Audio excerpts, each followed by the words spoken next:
तो साथियों, ये है ऑडिटिंग क्वेश्चन पेपर के लिए एक बहुत ही बढ़िया कैप्सूल। आप इसे तैयार कर लीजिए। इसमें इम्पोर्टेंट टॉपिक्स पर आपके लिए वीडियो बनाई गई हैं। कल आपका एग्ज़ाम है तो फटाफट इसे देख लीजिएगा। अंकेक्षण व्यापार के हिसाब किताब तथा लेखा पुस्तकों की जांच है जो प्राप्त प्रमाणकों, प्रपत्रों, सूचनाओं और स्पष्टीकरण के आधार पर तैयार की जाता है। अंकेक्षण लैटिन भाषा के ओडायर शब्द से बना है और इसका मतलब होता है सुनना। अंकेक्षण के उद्देश्य हैं 3 प्रकार के। एक है मुख्य उद्देश्य, एक है सहायक उद्देश्य और एक अन्य उद्देश्य है। आप इस तरह से एग्ज़ाम में ज़रूर लिख करके आएँ साथियों।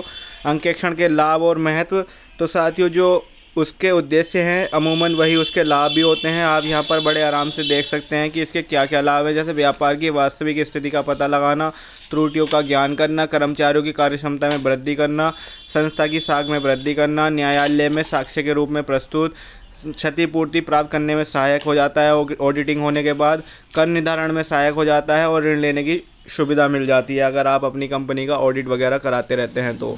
साथियों, इस तरह से आप अपने क्वेश्चन पेपर में जरूर लिख कर आएँ। आज बात करेंगे ऑडिटिंग प्रोग्राम की। तो अंकेक्षण कार्य के लिए अंकेक्षक द्वारा एक रूपरेखा बनाई जाती है। इस रूपरेखा के आधार पर ही अंकेक्षक अपना कार्य करता है और उस कार्य का अपना विभाजन कर लेता है।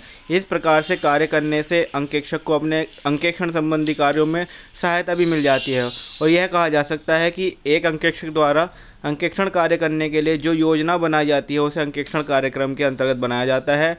वो सब क्या होता है, अंकेक्षण कार्यक्रम कहलाता है। अंकेक्षण कार्यक्रम की विशेषता होती है कि क्लैरिटी होती है, इस कारण से रिटर्न होता है, लोचदार होता है, कार्य का स्पष्ट विभाजन हो जाता है और कर्मचारी के लिए हस्ताक्षर वगैरह हो जाते हैं और इसमें चेकअप वगैरह भी होते रहते हैं। ये भी बहुत इंपॉर्टेंट टॉपिक है, नैतिक जांच और परीक्षण जांच। नैतिक जांच बोलते हैं रूटीन टेस्ट को, रूटीन जांच को, रूटीन और परीक्षण जांच यानी कि टेस्ट जो होता है चेकअप होता है। इसे भी आप अच्छे से तैयार करके जाएँ क्योंकि ये प्रोबेबली आपके क्वेश्चन पेपर में मिलने की 100% चांसेस बन सकते हैं इस टॉपिक के, इसलिए आप अच्छे से तैयार करके जाएं। रूटीन चेकअप में क्या होता है, आपके कंपनी के जो डेली के जो अकाउंट्स वगैरह होते हैं उन सब की जांच की जाती है, जबकि टेस्ट में जो है आपके छल कपट और इन सब को संज्ञान में लिया जाता है। साथियों, अगर हम बात करते हैं ऑडिटिंग रिपोर्ट की, तो किसी संस्था के खातों का अंकेक्षण कार्य समाप्त करने के पश्चात अंकेक्षक द्वारा जो है अपनी एक रिपोर्ट प्रस्तुत की जाती है। ये धारा 2013 जो कंपनी अधिनियम है उसके अंतर्गत दी जाती है। और ऑडिटिंग रिपोर्ट जो है 2 प्रकार की होती हैं। एक तो क्लीन रिपोर्ट यानी कि स्वच्छ रिपोर्ट, एक मर्यादित रिपोर्ट होती है।